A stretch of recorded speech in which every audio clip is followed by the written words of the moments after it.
everybody. Hello. Welcome to the Recovery Podcast. My name is Tim Roberto, and I am your host. I have a wonderful guest here today, Dr. Phil Bulone.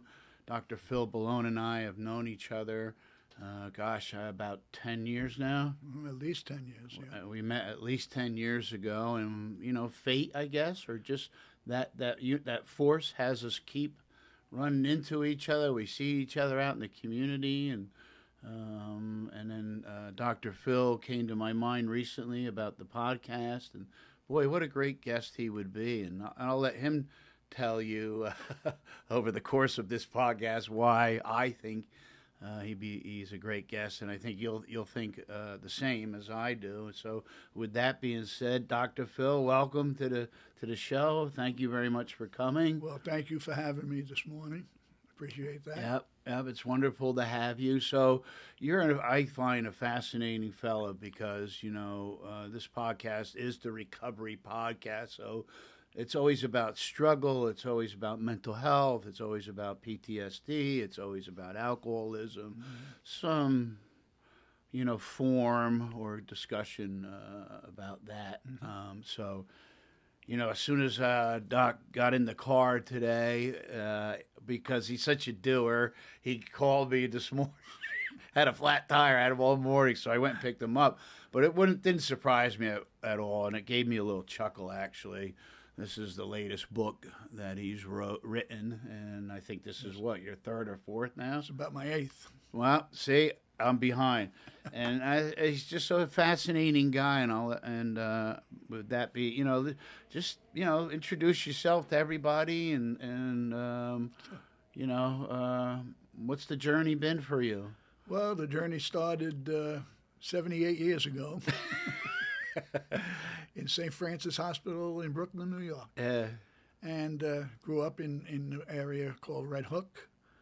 Went to Catholic grammar school, public high school. Right after I graduated, I enlisted in the United States Army and joined the paratroopers. Served with Special Forces for a year and a half, and then I was shipped out to Vietnam with the 101st Airborne Division. Thank you. And came back, and when I came back, I bounced around a few little jobs here and there. And then I decided I was going to take the police exam for New York City Police Department, which I did. Unfortunately, it was the Mayor Lindsay freeze time, so I had to wait a year and a half before I actually got appointed. I went on in 1973. And my whole career was in law enforcement, was about 27 years in law enforcement.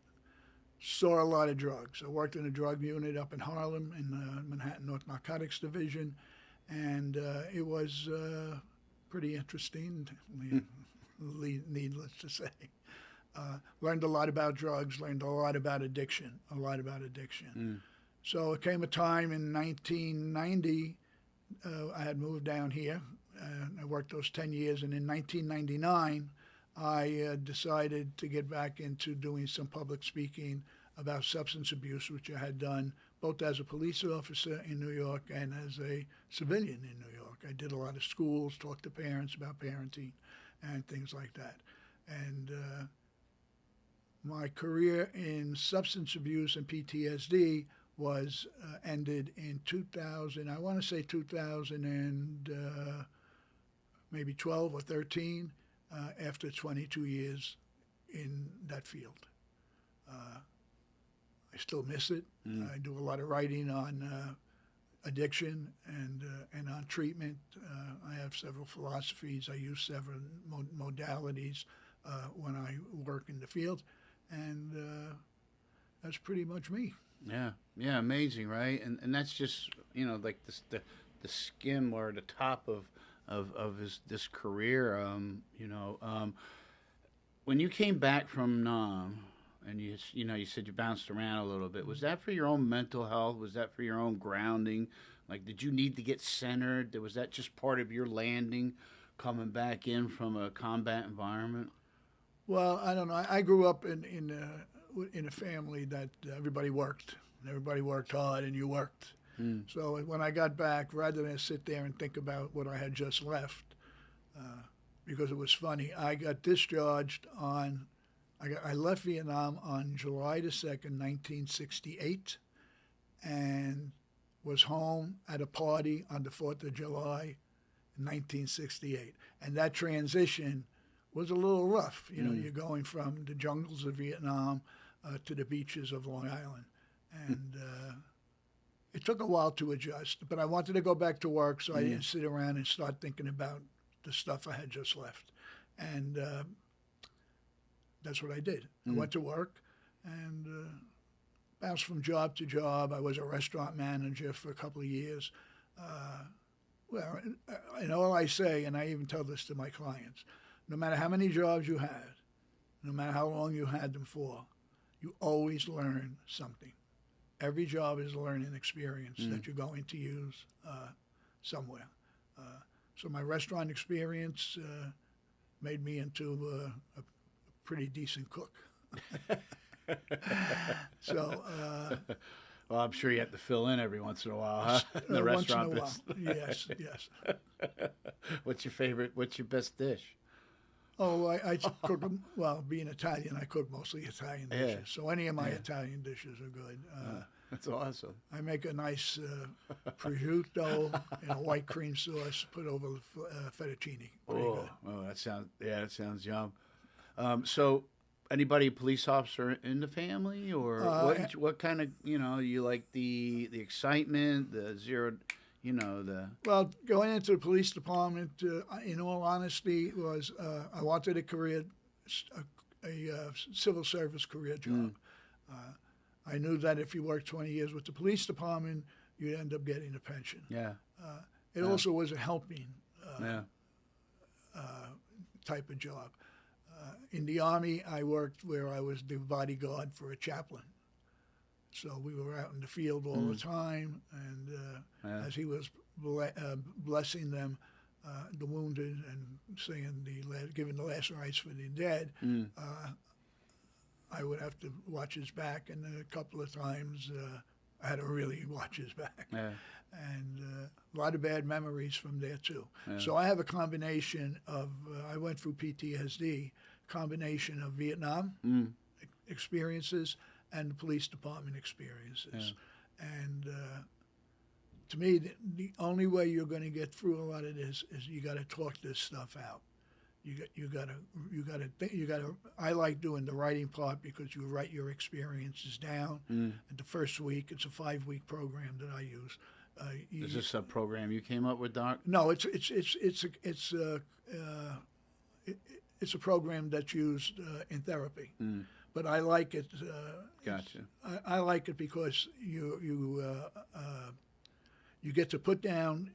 Your first session is you just put down what best you remember the incident. The second session is you rewrite the first section, but now you start to write about what you felt during every step of the incident. And by the fifth exercise, you pretty much now have the coping skills that when you get these thoughts and memories, you can get rid of them. I left Vietnam, I told you, on July 2nd, 1968, and I still get at least 2 or 3 times a week intense dreams about Vietnam. That's over 50 years ago. So is it going to leave you? I don't think it leaves you. You need to learn how to cope with these.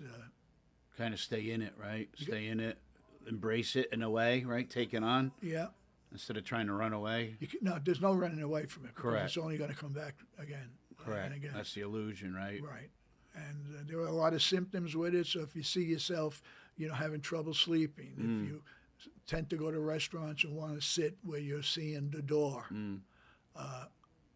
there's so many things that people that have PTSD do that they don't even realize that they do it. Yeah. It's just, so automatic. Somebody coming up to you from behind. That's a big one for me. I don't like anyone coming up behind me. Yeah. Still till this day. Yeah. And that's both from Vietnam and from being a police officer also. Yeah. So those are some of the things that PTSD does. What I did learn working at a center in Lake Worth, I did the first responders, and found that a lot of first responders just don't want to talk about their experiences. You know, we all have big egos when you're a police officer. You know, you're the man, you have control of everything. But really, I was telling Tim on the way over that every time I used to get a job that said man with a gun in a building or an apartment, and I'm running into the building and everyone else is running out of the building, I was scared. Now, a lot of cops will say, no, you know, my adrenaline's going, but you're scared. You're scared because this could be the last door you go through. So there's a lot of experiences as a police officer that give you a lot of stress. Most police officers will not take home what happened during the tour. What we used to do after a 4 to 12 is we go to the neighborhood gin mill. Yep. Everybody go there. Now, cops would talk with other cops about what they experienced that shift, but then they would leave it there and go home and still thinking about this, and a lot of anger builds up in them. And most of the time, unfortunately, a lot of the anger and yelling and screaming and cursing is directed at the family because there's nobody else there but the family. So, is that a common characteristic or result, you know, of the profession, of the job? I would say for most of the guys that I worked with and knew, yes, I would definitely say so. Does it affect everybody the same way? Probably not. Yeah. But for guys that have issues with any of the symptoms of PTSD, and I'm sure if you go to a class or a group with Tim, they'll go over all those symptoms. If you see you have 2 or 3 of them, it might be okay to sit down and talk with a counselor. Dr. Phil, what like, and again, you know, every time we get together, we always have these good conversations. We catch up, and on the way over to the studio, we were talking. And any thoughts on like that? Why it's such a strange mental blank spot? Like you said, you're going in when everybody's running out, but when it comes time for me to make a phone call, or when somebody actually asks me that question, how are you? It's just either the phone is 1,000 pounds or I'm good and fine. Right. What is it so hard for us, like, to make ourselves vulnerable? Do you have anything specific on that, or specific is you know, or just a general, like, you know, like you said, I'll say it again, right? You're running where everybody's run out. But when it comes to me, it's the hardest thing to do, is to say I need help. You know, I'm not doing well. You know, or call for the phone. You know, like what?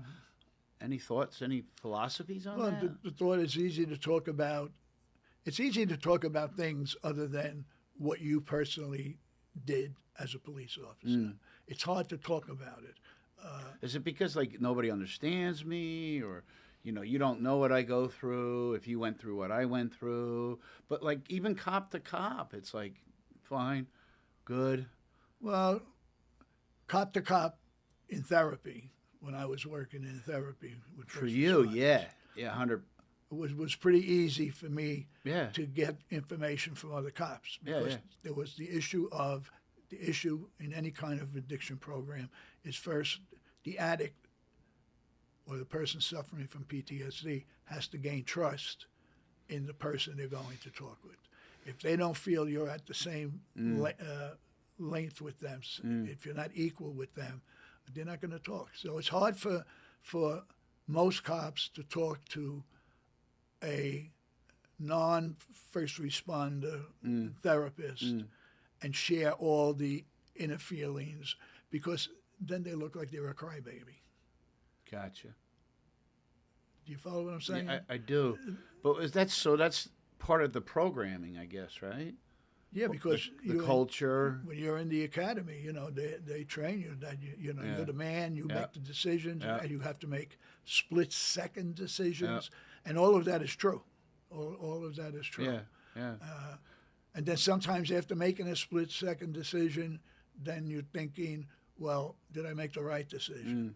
And sometimes that plays on your brain for a long time. You know, I've been in shooting. Especially if it's tragic Sure. outcome, right? I've been in shooting incidents where one of the bad guys was a fatal shooting. Yeah. And I still think about that. And that happened in 1981 or 82. Yeah. You know, once in a while it pops in my head, you know. Yeah. Did I really have to do it? You know, even though he turned out to be a serial rapist.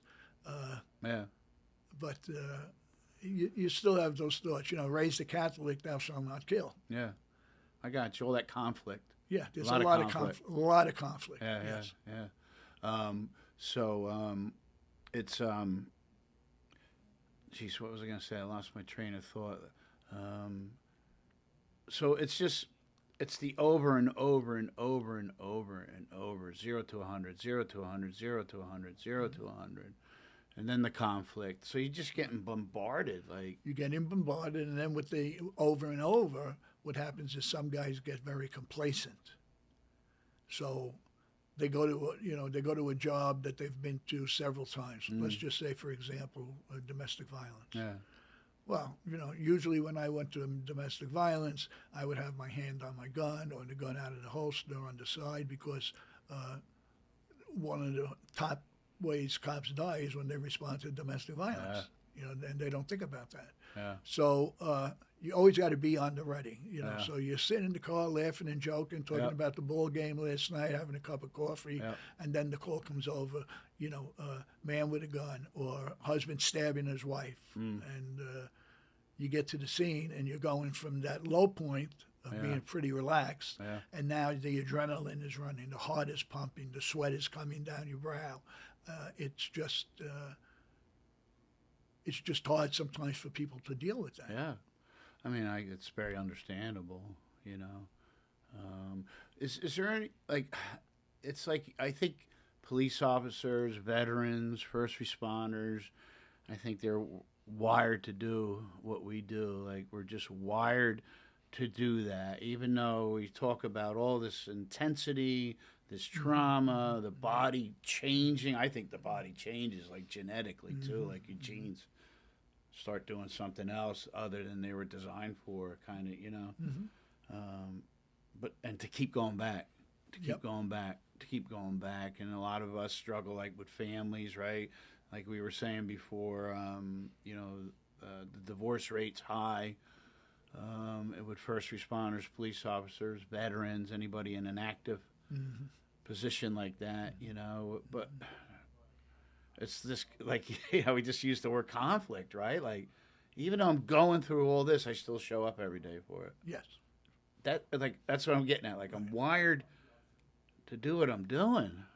And after doing law enforcement for over 25 years, I still miss it. Now, you asked earlier if anyone in the family was a police officer. Well, right after 9/11, my son John, my youngest son, who was doing fine down here in Florida, decided to go back to New York and take the test for the NYPD. Oh, wow.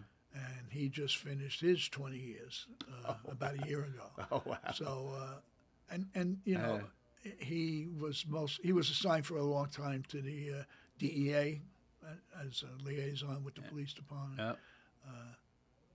So my wife always says, "How come John doesn't tell your stories?" I said, "Because it was a different time. In the 70s, it was a different time. Yeah. It was all that crack and all that heroin. When I first went to narcotics, it was heroin.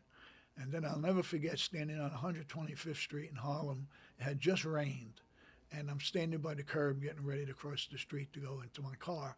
And I see these little vials coming down in the water. They were tiny little things, and they had blue caps on them. They had red caps on them. They had green caps, yellow caps, and I really didn't know what they were. So I picked one or two of them up, and I walked behind me where guys were selling drugs, even with the cops standing right there. And I asked them. I had to get some education. And I asked him, I said, "What are these things now?" I said, "I've never seen them." He said, "Oh, that's the new drug. That's crack. That's where crack comes in." Yeah. You know, there was no crack in them, but I guess they Yeah. open it, they do the crack, and they throw it in the street. Yeah. But that was my time, you know. Yeah, Koch, Mayor Koch. I remember when Koch was in there and, like, hearts when that stuff first hit the street, right? Wasn't there people's hearts were just Oh boom, yeah. just They were boom, having heart attacks. heart very bad attacks, yeah. like crazy. Because then later on, what happened was it added into the crack. They started adding heroin. The China White came out, and the drugs really got bad. Yeah. But you know, my experience working 22 years in the field is that a drug addict doesn't think of that. He just thinks of the high. Yeah. His life is, I got to get high. Yep. You know, if he's got no money in his pocket when he wakes up, he'll find money to have that $200-300 a day habit fulfilled. He will do that. You know, he'll go out and beg and steal or whatever he has to do. Yeah. They need that drug to survive. Yeah, off the top of my head, I think the drug addict is like the only person I know that can leave the house with no money and get high for a week. Oh, absolutely. Yeah, it's unbelievable, Absolutely. the resilience and like how resourceful.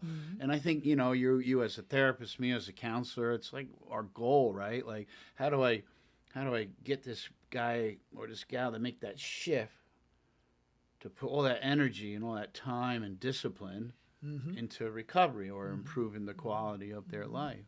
Well, I think if they're in good recovery, and I worked, the last place I worked for, I thought was a very good place. Yeah. I don't want to mention the name, but it was a very good place. Yeah. But anyway, it focused on the individual and the individual's problem. And what I loved about working there was the family was very involved. Yeah. So maybe every other session, and we probably did 2 or 3 sessions, individual sessions a week.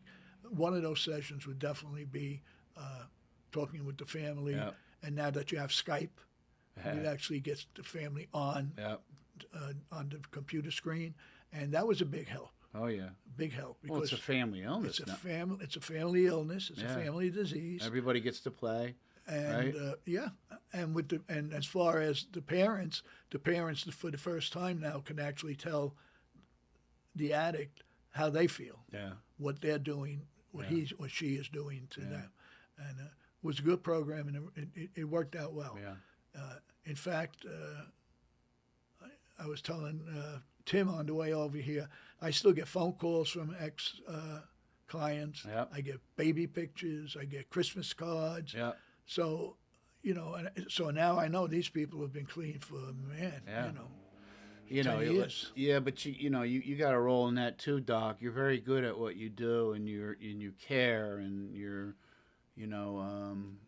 just very unique. And I think that's what it takes too for a therapist or a counselor in this space anyway to be effective. You know, you have. I don't think it's as much whether you're in recovery or not. I think that's, I don't know. It's because everybody's got worth, but some people just have a very a unique gift, you know, and it's about communicating. It's about reaching, right? The addict, like so many feel like they've never been heard or they've been invisible their whole life, like, and then all of a sudden here's this guy, like, this guy really cares about me. Yes. You know, and he's really dropping some nuggets, some pearls, you know, to get me to start thinking, because for me, you know, physically, I think the addict's screwed until the day they die, just by how their bodies respond once it goes in. Screwed, right? Because they got that phenomenon of crave. But I think the addict's gift, though, with people like yourself and me and people that help, the addict gets to change their thinking, because it's their thinking that keeps putting it in, nothing else. Yes. And that is very intriguing to me. It kind of like fascinating in a way. Like, so here's a person that has a fatal progressive illness, just like blood disease or cancer or liver, you know, whatever other fatal. But for some strange reason, they get to change their thinking. So they don't put in, like, I wish I could tell that to a little girl the little girl's parents down at the Children's Hospital or something in Miami. That's, you know, I'm sorry, we've done all we could, and there's not much more. Well, just change her thinking, you know. So that's what I'm getting at. For me, very intriguing that an addict has a fatal progressive illness, but for some reason they get to change their thinking. I find that one of those strange mental blank spots, like, interesting. So it doesn't surprise me that you get all that. And with all the, you know, life experiences you have and through your education up to your doctorate's degree, It really is true too. Like when they say, the body keeps score, right? Like with the trauma, the body keeps score. Some people get activated. I'm not a big trigger guy. The word trigger, I like activated, right? From smells, or like you were Oh, saying, yes. I gotta look at the door. Or I don't like people coming up behind me. There's all these things, but they're manageable. Yep. Are you a big fan of EMDR? Uh, Eh? it's questionable. Okay. What would you say is do you have a go-to to start breaking somebody down, for lack of a better word, or like how do you put because you were a street cop, Right. then you got promoted to detective, right? So between those two points, do you have a way to kind of figure something out, or like pick? Okay, I'm going to pick this apart, and then I'm going to help him put it back together. Like, Well, I usually start with going back to when they were a child. I think a lot of this has to do with what happened to them as a child. I think a lot of clients that I worked with, especially male clients, it was easy to get a female client to talk about sexuality when she was growing up, her uncle, her grandfather, whatever. But it is tough to get that out of a guy. sexual abuse? Sexual abuse, right. But from what I've read, about 1 in 6 boys are sexually abused. Sexually abused, yeah. Right? Yeah.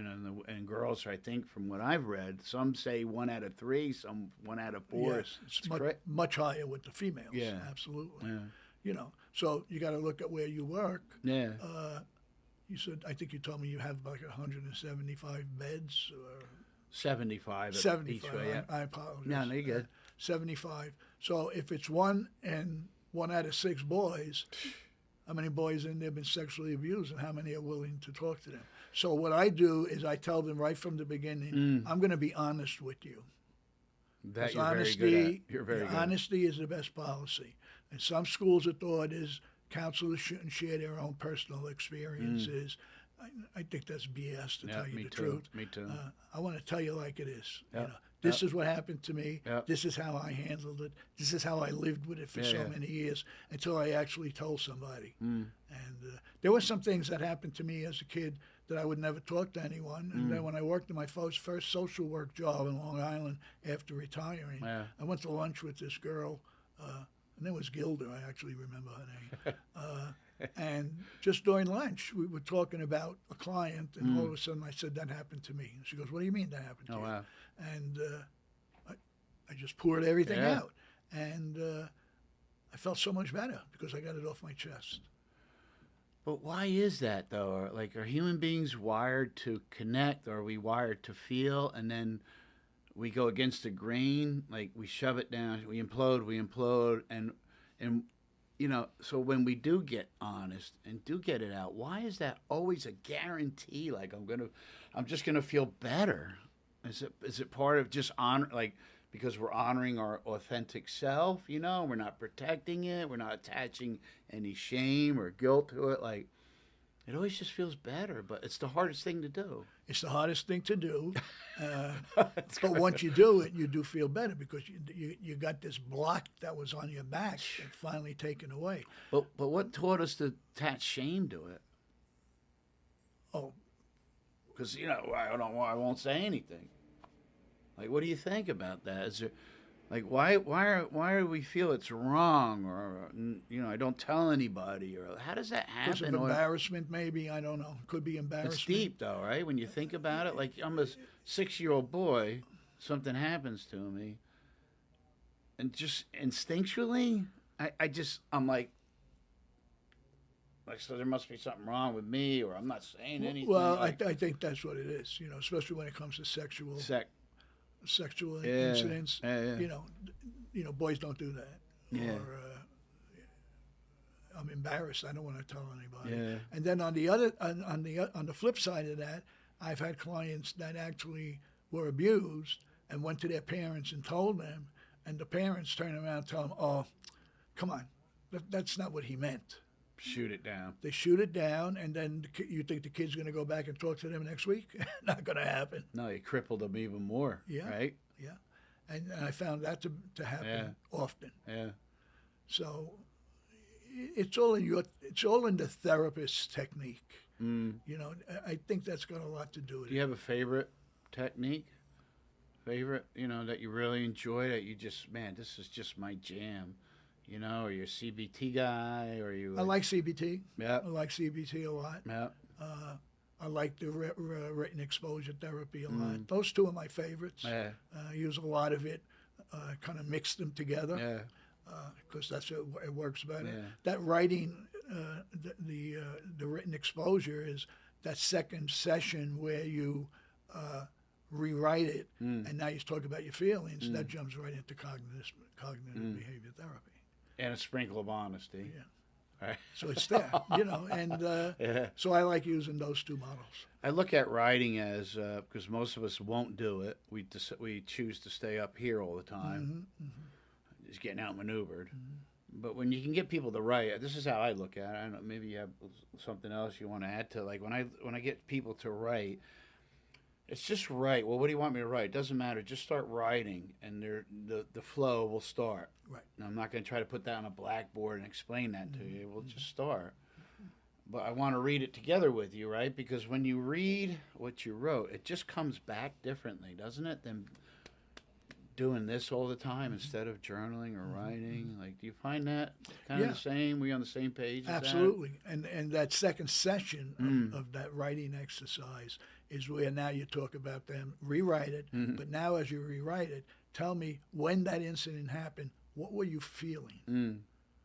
What was going on in that head of yours, Yeah. And be honest. Because after we're finished with this paper, you know what you're going to do? You can rip it up in 20 million pieces and throw it away. So nobody but you and I, and I can't break confidentiality, otherwise I lose everything. Correct. So, Yep. and most of them will do it. There are some that just outright refuse to write. Oh, yeah. Well, I don't know how to spell. I don't know.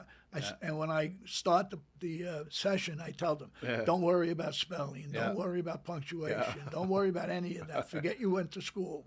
Just write. And be honest. and be honest, absolutely. So, street cop, beat cop, promoted, detective. What made you go into masters and then your doctorates? Well, first, to be a therapist, you need to have certain credentials. So you knew coming out of the gate, this is where I want to end up. Yes. Gotcha. Yeah. Okay. So you banged it. I got my doctorate through a Christian university, and so I use a lot of religion sometimes in my therapy. Yep. And you'd be surprised how many people don't want to talk about it, but once you get them started, they don't shut up. Well, it's a touchy subject. There's a lot of people mad at God and that kind of stuff. And so I say it's just a word, right? It's just like you go into the pizza shop and say, I'll take a slice of pizza. I mean, if they called it a different word 3,000 years ago, you'd be calling it that different That word, correct. So, maybe, it's like the acronyms, good orderly direction.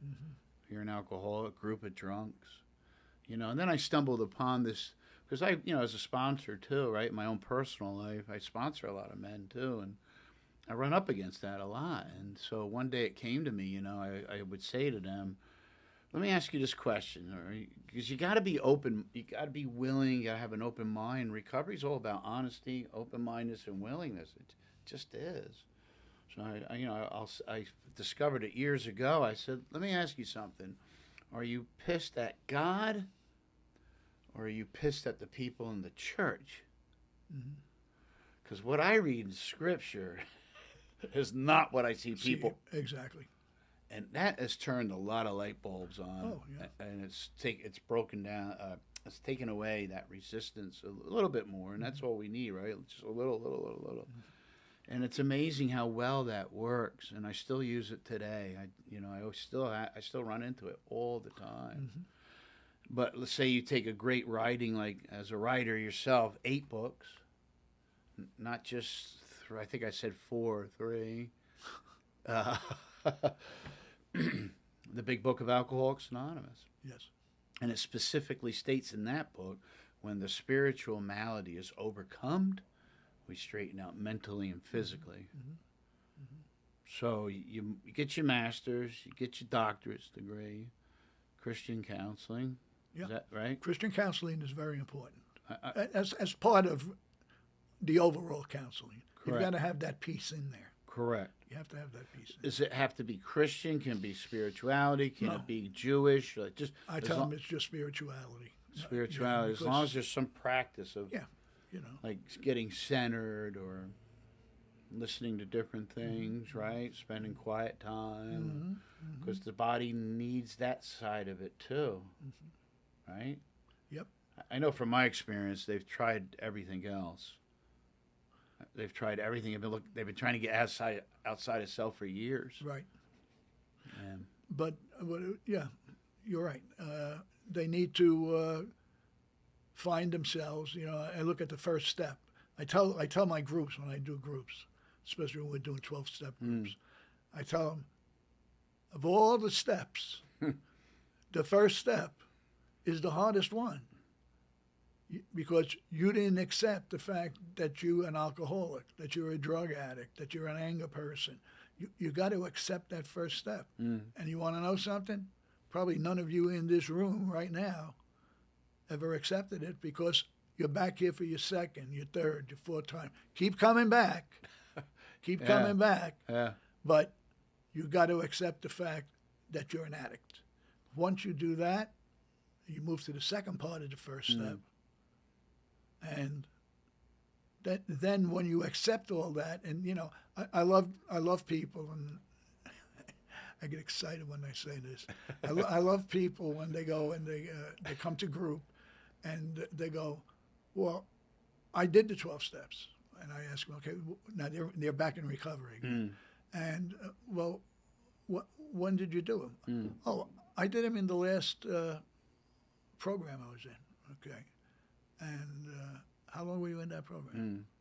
Oh, 30 days. So you tell me you did the 12 steps in 30 days. I said, there were people that are working on their second step, and they've been in the program for 5 years. It takes time. And when you do the steps, you've got to complete each step before moving to the next one. 1 through 12 for a reason. That's right. That's right. 1 through 12 for a reason. And if you do it, it works. 100%. But you got to accept that first step. That's Correct. the big. To me, that's the giant step. Without it, you can't go to 2. No, you can't go anywhere. But that's the crazy thing about, mental health, drug addiction, alcoholism, right? It's like in a way, it's like it's the only illness I know that tells me I don't have a problem. Right. Like you said, the repeat offenders, in treatment 2 times, 3 times, 4 times, still fighting, still resisting, and you just ask them a question, something like on that line, like, well, why are you back? Right. And then my classic is, I don't know. Yeah. I don't. Well, what do you mean you don't know? You know everything else. Right. You know how to go to YouTube to look up a video how to fix a light switch. But you don't argue with that. You don't have an argument with the guy doing the YouTube video. Don't stand up out of your seat. Oh, you're full of crap. You don't know. You don't do anything like that. Oh, okay. And you don't even know this person. You're telling this guy or your deep, dark secret, or some of your secrets, but you're still debating. You still want to play ping pong. Right. It's crazy, isn't it? Absolutely crazy. It's a crazy disease. Yeah. So you've written 8 books. What Some novels, some on treatment. Yeah. Is this your first book on trauma? Well, actually, that book is a workbook. It's a condensed version of a much larger book that I had. It's an easy read, and if you do all the exercises in it, then you'll realize that, do I have a problem? Do I not have a problem? And the goal of the workbook is that at the end, if all these little things helped you that I give you to do, then perhaps maybe you should go see a therapist and do this in person. So you're sharing, what worked for you. Yeah. Pretty much, right? I tell you in the beginning chapter, I talk about my own personal PTSD. Yeah. PTSD growing up, PTSD in the military, and PTSD in the police department. And sometimes now PTSD in regular life. It can come, right? Generalize, It's all. It's in all forms, isn't it? It comes in all forms. Is there a specific? I don't know about form. Like, is there a common thread between it? Like trauma, is there a common thread? Is it, would the common thread be like it's, unfortunate experiences that altered like the course of my life, that changed my sales to a different direction? Anything common, or is it kind of just like things that have happened that normally you wouldn't do? Things happen that normally you wouldn't do, and then when you do them, it kind of affects your brain, your thinking patterns, and that's where the PTSD, the nightmares come in, and things like that. Especially if you've seen horrific things, which police, firemen, emergency medical technicians. I mean, these guys and gals that are out there, they see a lot of crap, and what they want to do is just not take it home with them. They want to go to work, hang up their badge, and then go home. It doesn't work that way. It just doesn't. Behind every uniform is a human. Right. And then when you go to the academy, they kind of tell you, even at the end of your 8-hour or 10-hour shift, you're still a cop. So if you see something happening, you're supposed to take action, Yeah. And then that plays on you too, Yeah. If I didn't do that, I didn't even have to do that. Yeah. But now I did it, and now I'm in trouble because I did it. Maybe the guy made a complaint against me or something. Yeah. Yeah. But you want to know if the same thing happened again tomorrow, you do it. Yeah. Because it's in you. Just the way it is. Yeah. Wired. Yeah, well, it's like the alcoholic. We can send him to treatment, and then he's tempted in a bar with friends because he's only drinking seltzer. How long before he tells the guy, throw a shot of Johnny Walker in there? 100%. Did you ever go down that course with all the situations you had? Did you ever get to the line where you're like, hey, either I got to stop with the drinking, or I'm gonna cross the line, or it just never got to you in that respect? No, when I came out of the military, I was a big drinker. Probably could have used the program. But like most drinkers say, I'm only a weekend drinker. I don't drive when I drink. I call Uber. Those kinds of things. But then when I started to see that it was affecting my thinking and just affecting my goal, I wasn't married at the time. My going out with who's my wife. I just slowed down. I'll be honest with you, I didn't stop. I still will have a drink occasionally if I go out with the guys for dinner or something. Well, that's because you can, right? Like you said, a drink, not 15. No. Yeah. And another thing I found as I'm getting older, the less I'm looking to have a party where I'm going to drink all night. I'll have my drink, maybe two, and sitting down and having a conversation with people, or watching people make idiots of themselves. Well, that doesn't take much to see that. No, it doesn't. Especially if there's booze around. Well, I'm talking about at a party with a lot of booze. Oh, yeah. It gets silly, So that's an issue. Just to jump back to that, the writing program, I learned a lot of that by reading stuff from the VA. VA gives you a lot of information online if you spend the time and go there, especially on drugs and alcohol. And the writing assignment that I use, even though it's part of the theories with cognitive CBT and all those, I use the one that the military uses for women. Because many women are sexually abused in the military. And they have a program for them. And they use this writing format. And that's the kind of format that I use. Because it'll work for women, it'll work for men. I think so too. It's one of those things that are interchangeable. Yeah, you can right? interchange it easily. Abuse is abuse, man. Yep. So it's so you obviously, how many years you been married? Okay. 55. Wow. 55. Got married in 70. How did you? Can I ask you how you guys met? Yes, my grandmother had bought a property in Patchogue, Long Island, East Patchogue, and my father-in-law had a property in East Patchogue, and had the kids all hang around together for the summers, and that's how we met. Wow, wow, that's so we actually met when we were 16. So if we add those years up into 20, holy cow, that's I think you said you were 78, right? I'm not putting you on. 78. I'm not No, putting you you're on not putting me blast. on the spot, no. So you were six. You were like 16, right? 14. Yeah, 16. 16. Yeah. Holy cow. Yeah. But she did break up with me once. Oh. I got a Dear John letter in the Army when she Oh. found out I was extending my tour. I volunteered to stay 6 more months Oh wow. because the priest that I was working with, he extended his tour. So I couldn't leave him alone. No. He needed a babysitter. Boy, talk about commitment on both your parts. Yeah. Or all of your, right? Your wife, your commitment to the priest, and the priest's commitment to his comrades, his fallen brothers or injured brother. Wow. That's commitment. Yeah. Holy cow. So, how many kids? 2 boys. 2 boys. 3 grandchildren boys. 3 grandchildren. We're hoping the oldest grandson has the girl. Yeah. So life is pretty good. Yeah. Everybody's doing well. Good. Good. I love the shirt. Well, thank you. It's okay to ask for help. That's for the policeman to realize. Yeah. It's all right to ask for help.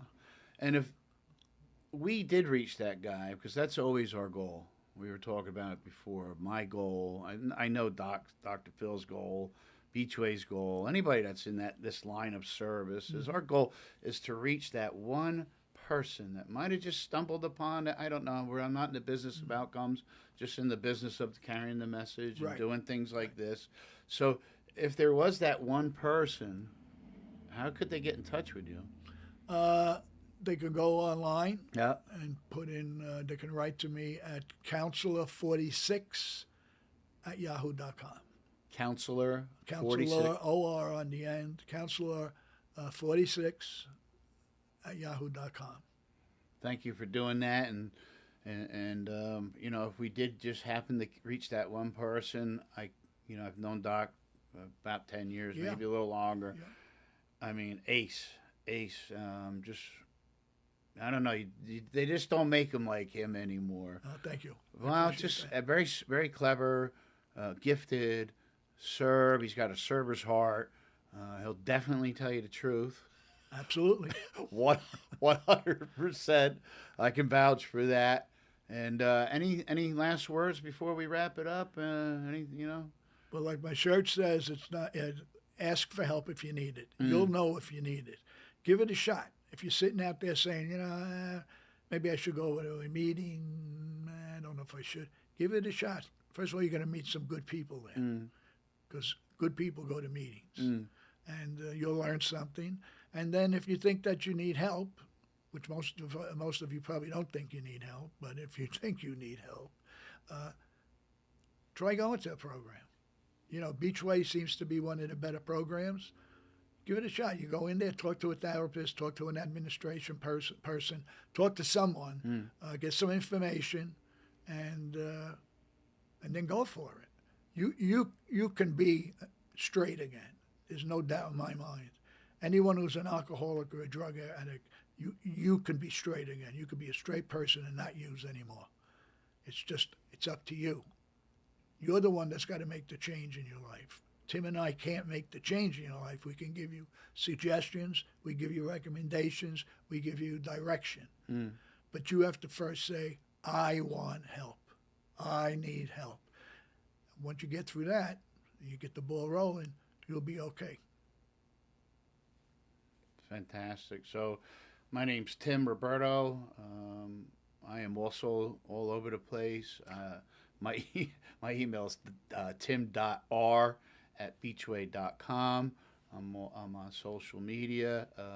If for whatever reason you want to contact me to put you in touch with Dr. Phil, whatever you need, we can do the rest for you. So with that being said, thank you for coming, listening to another episode. We hope we've changed the conversation for you, and we'll catch you next time. Until then, I'm wishing you all peace and love.